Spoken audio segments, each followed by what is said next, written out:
لیکن یہاں پہ ایسے اسکالرز آف ڈالرز موجود ہیں جنہوں نے فنون لطیفہ کے نام پہ رقص و موسیقی کو حلال کر دیا. یہ آرٹ اور کلچر، یہ ڈرامے اور فلمیں سب حلال.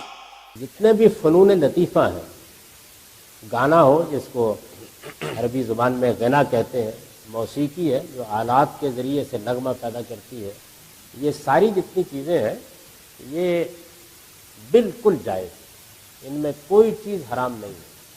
یہ عقیدہ تو ان اداکاراؤں کا بھی نہیں ہوگا جو خود یہ کام کر رہی ہیں، جو خود یہ پیشہ کر رہی ہیں. مجھے یقین ہے، مجھے امید ہے ان میں بھی ایسی غیرت مند عورتیں موجود ہوں گی جو اعلانیہ کہیں گی کہ یہ فحاشی اور یعنی اسلام میں منع ہم کر رہی ہیں. مجھے بتائیے غامدی صاحب نے آج معاشرے میں کوئی کسر چھوڑی ہے؟ سود بھی حلال ہے، غنا بھی حلال ہے، رقص و سرور بھی حلال ہے، آرٹ اور کلچر بھی حلال ہے. روزے گرمیوں میں آ جائیں تو کب رکھنے چاہیے؟ سردیوں میں. روزے پیپروں میں آ جائیں تو مؤخر کر دینے چاہیے. اگر آپ رمضان کے مہینے میں روزہ رکھنے میں مشکل میں مبتلا ہو گئے ہیں کسی بھی وجہ سے، تو وہی تعداد دوسرے دنوں میں پوری کر لیں. اب ظاہر ہے کہ پورے رمضان کے لیے یہ مشکل ہر شخص کو تو نہیں پیدا ہوتی ہے. ہمارے علاقوں میں یہ مشکل یہاں پیدا ہوتی ہے اور اس کا فیصلہ ہر آدمی کو خود کرنا ہے یا آپ کی کمیونٹی کو. کوئی دین کا حلیہ باقی رکھا ہے؟ اور اس قبیل اور کماش کے لوگوں سے جب بھی بات ہو، حوالہ غامدی صاحب ہیں. جی آرٹ اور کلچر بھی جائز ہے، جی فلموں میں کام کرنا بھی جائز ہے، جی ناچنا گانا بھی جائز ہے، سب چیز جائز ہے. اس حدیث کو لے کے آتے ہیں کہ جس میں انصار کی ایک چھوٹی بچی رسول اللہ صلی اللہ علیہ وسلم کے سامنے گیت گا رہی ہے اور رسول اللہ صلی اللہ علیہ وسلم نے سنا. یہ ایک چھوٹی عمر کی جو بچی ہے، ان کو شرم نہیں آتی؟ حرام کو حلال کرنے کے لیے یہ اس حد تک گر گئے ہیں کہ معاذ اللہ رسول اللہ پہ یہ بہتان مان رہے ہیں کہ رسول اللہ صلی اللہ علیہ وسلم نے ایک مغنیہ کا لفظ، کیا مغنیہ کا، ایک عورت کا، ایک بچی کی بجائے لفظ کیا بول رہا ہے؟ بدبخت ملا. کہ رسول اللہ صلی اللہ علیہ وسلم نے ایک عورت کا معاذ اللہ ڈانس دیکھا تھا، ایک عورت کا گانا سنا تھا. معاذ اللہ. یہ مسلمان ہیں جنہیں دیکھ کے شرم آئے یہود اپنی غلط عقیدے کو درست کرنے کی بجائے آپ رسول اللہ پہ الزام لگانا شروع کر دیتے ہیں. رسول اللہ جو موسیقی کے آلات توڑنے کے لیے آئے تھے، رسول اللہ جن کو قافلے کے اندر اونٹ کی گردن میں لگی ہوئی گھنٹی کی آواز پسند نہیں ہے، اس رسول کے بارے میں آپ یہ بکواس کریں گے کہ رسول اللہ نے جی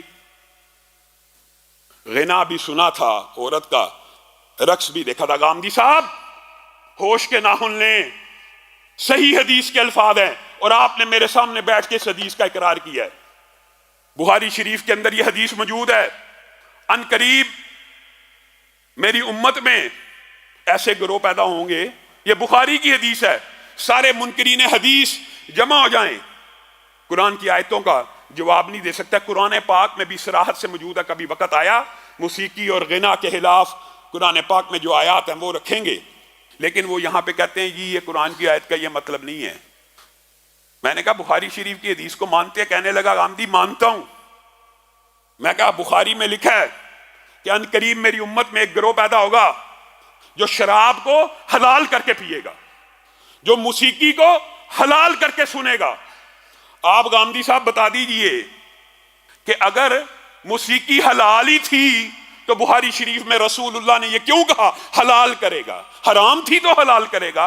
عام فہم بات ہے، جو چیز پہلے حرام تھی اس کو حلال کیا جائے گا، جو پہلے سے حلال تھی اس کو حلال کرنے میں کیا عذر مانے ہیں؟ میرے بھائیوں، ایک فلسفہ، ایک نظریہ یاد رکھ لینا. میں اللہ کو حاضر ناظر جان کے کہتا ہوں، میرا مشاہدہ ہے، تجربہ ہے، اور آپ معاشرے میں تجربہ مشاہدہ کر کے دیکھ لیجئے. اللہ تعالیٰ توبہ کی توفیق بھی اسے عنایت فرماتے ہیں. توبہ کی توفیق بھی اسی کو ملتی ہے جو حرام کو حرام سمجھ کے کرتا ہے، اور جو حرام کو حلال سمجھ لیتا ہے پھر توبہ کی توفیق کیسے ملے گی؟ وہ تو حلال کر رہا ہے. بدر کے حوالے سے رسول اللہ صلی اللہ علیہ وسلم نے گھنٹیوں کو کاٹ دینے کا حکم دیا، اور یہ مسلمانوں کا اصول اور ضابطہ ہمیشہ کے لیے بن گیا کہ موسیقی کا کوئی بھی آلہ حلال باقی نہیں رہے گا. ایک آلہ جس کی رسول اللہ نے اجازت دے دی وہ بھی اس وجہ سے اس کے اندر نہ ردم ہے نہ موسیقی ہے، اس کے اندر صرف اعلان ہے، اس کے اندر صرف شور موجود ہے، اس کے اندر صرف اطلاع موجود ہے، وہ دف ہے کہ ہاں کسی کا نکاح ہو رہا ہو دف بجا لی جائے تاکہ لوگوں کو پتہ لگ جائے کہ آج اس گھر میں کسی کا نکاح ہے، نکاح کا اعلان ہونا اس کی اجازت ہے، اور اس دف کے اندر بھی گھنگرو نہیں ہونا چاہیے، اور اس دف کو بجانے کے لیے بھی وہی اجازتیں ہیں جو رسول اللہ صلی اللہ علیہ وسلم نے انصار کی چھوٹی چھوٹی بچیوں کو دے دی تھی۔ یہ نہیں کہ ایک بڑا مرد بیٹھا ہوا ہے اور ایک بڑی عورت بیٹھی ہوئی ہے، وہ تمام قواعد و ضوابط معطل نہیں ہوتے کسی آلے کو استثناء کر دینے سے بھی۔